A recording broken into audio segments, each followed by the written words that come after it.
Hello ছোট বন্ধুরা, কেমন আছো তোমরা সবাই? আশা করছি তোমরা সবাই খুব ভালো আছো। তো তোমাদের পরীক্ষা তো শুরু হয়ে গেছে। তো আজ আমি নিয়ে চলে এসেছি তোমাদের তৃতীয় পর্যায়ক্রমিক মূল্যায়ন 2024 তৃতীয় শ্রেণীর বাংলা প্রশ্নোত্তর আলোচনা পর্ব নিয়ে। তো চলো শুরু করা যাক। তো প্রথমেই দেখতে পাচ্ছ 1 নম্বর প্রশ্নে তোমাদের বলা হয়েছে মা ও ছেলে কবির নাম সহ লেখো ছড়াটি সম্পূর্ণ করো। তোমাদের এখানে ফাঁকা ঘর দেওয়া আছে। তো চলো, মা ও ছেলে কবিতাটি লিখেছেন রসময় লাহা।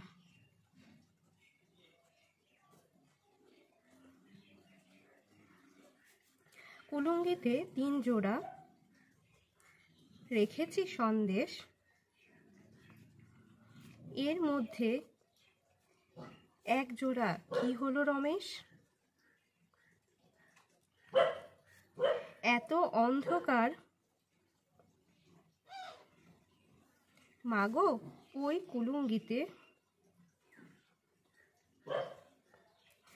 আরো যে 2 জোড়া আছে পাইনি দেখিতে।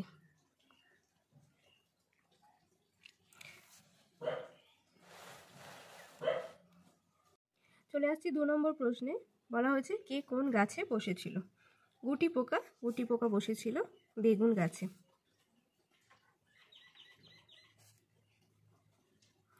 কাঠবেড়ালি বসেছিল পেয়ারা গাছে।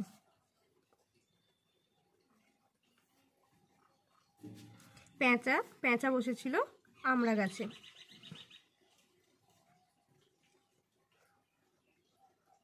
কাকের ছানা নিম গাছে।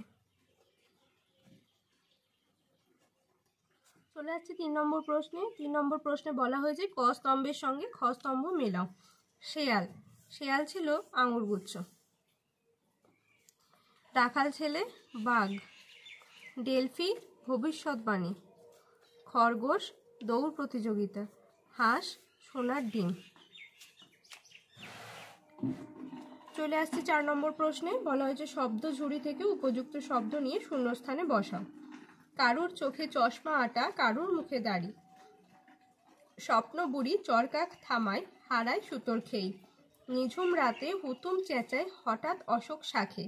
মুক্ত গাঁথা ঝালর মাথায়, হীরের লাগাম মোড়া। থমথমে রূপ কথার দেশে, খোকন ঘুমে মগ্ন। তোমাদের এই পাশেই শব্দ ঝুড়ি দেওয়া আছে, এখান থেকেই তোমাদের খুঁজে নিয়ে লিখতে হবে। পরবর্তী প্রশ্ন আছে শব্দার্থ। কল্পলোক মানে কল্পনার পৃথিবী। নিঝুম শব্দের অর্থ নিস্তব্ধ। দিগন্ত শব্দের অর্থ আকাশ ও পৃথিবীর মিলনস্থল।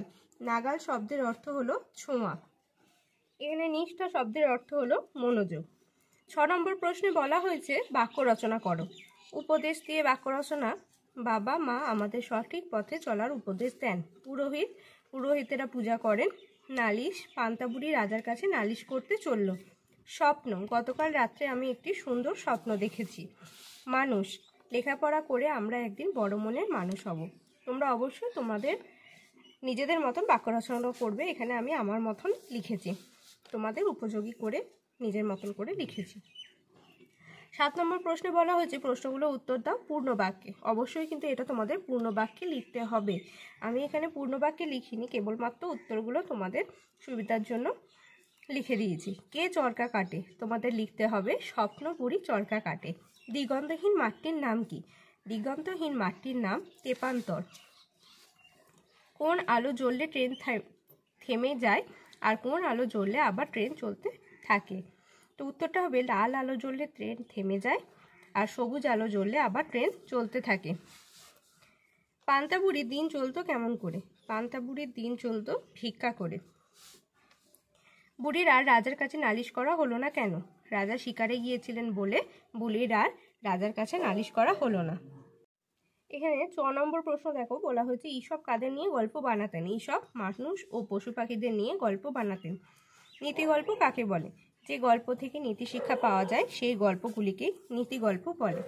উড়ুক্কু ভূত গল্পে ভূতের চেহারা কেমন ছিল? ড্যাবড়া ড্যাবড়া চোখ, থ্যাবড়া থ্যাবড়া নাক আর ফিনফিনে ফুরফুর, হাত পা নেই, ধর কাটা নড়া ছটকানো ভূত। এরকমই ছিল উড়ুক্কু ভূত গল্পে ভূতের চেহারা। শেষ প্রশ্ন তোমাদের বলা হয়েছে শীতকাল অথবা গাছের উপকারিতা সম্পর্কে 5টি বাক্য লেখো। তো শীতকাল নিয়ে দেখো প্রথমে 5টি বাক্য আমি এখানে লিখে রেখেছি। পৌষ ও মাঘ এই 2 মাস নিয়ে হয় শীতকাল। শীতকালে ভোরবেলা চারিদিক কুয়াশায় ঢাকা থাকে।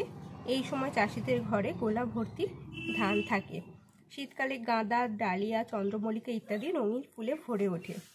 শীতকালে পৌষ পার্বণ ও টুসু পূজা হয়। এছাড়াও সরস্বতী পূজা, বড়দিন ইত্যাদি উৎসবও অনুষ্ঠিত হয়।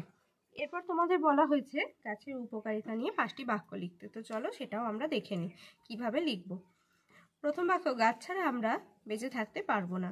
গাছ থেকে আমরা অক্সিজেন পাই এবং গাছ পরিবেশ থেকে কার্বন ডাইঅক্সাইড গ্যাস নিয়ে নেয়।